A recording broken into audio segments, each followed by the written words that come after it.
Liberal activist Ralph Nader still remembers almost the same words Joe Biden used to oust him from the U.S. Senate 23 years ago. After Nader's Green Party presidential bid in 2000 received 97,000 votes in Florida, ArrowRight Then-senator Biden blamed the consumer advocate for Democrat Al Gore's loss to Republican George W. Bush and said, "Ralph Nader will not be welcome anywhere near the corridors."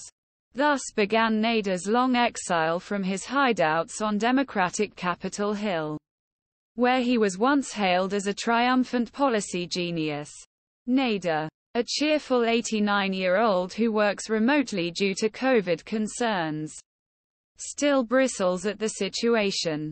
But if you ask these days about Biden's 2024 re-election bid, he doesn't respond with his old taunts that Republicans and Democrats are nothing but Tweedledum and Tweedledee. "We are stuck with Biden now," Nader says in his gruff way. "In a two-party duopoly, if one is to be defeated violently, the logic is that the other will prevail. Of course, it is former President Donald Trump who deserves a violent defeat in this calculation. And for now Nader wants everyone to know that this has become his primary political mission. I know the difference between fascism and autocracy. And I always accept autocracy," Nader said in a recent phone interview. "The architecture of GOP is fascism and the implementer of Democrats is autocracy. But autocracy leaves an opening. They do not suppress freedom of expression. If pivot is important, it is likely to land hardest among opposing factions of liberal coalition. They, like him, have been frustrated with state of democratic politics for years, and could play a significant role once again if they stay home or vote third. The party will face a close general election." Nader is downplaying the Green Party's chances in 2024.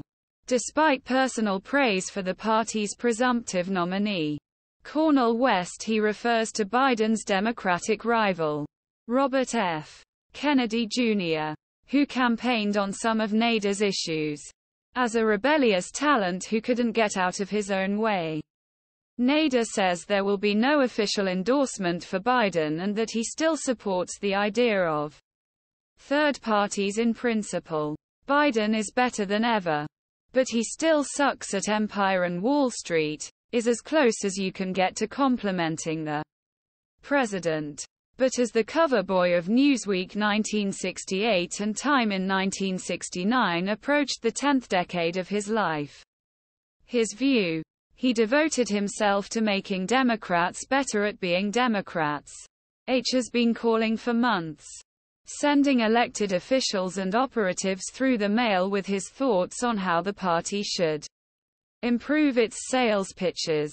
Last year, he laid out a 10-point plan to improve the party's messaging and campaign tactics, calling for tougher hits on the GOP and more liberal policy solutions.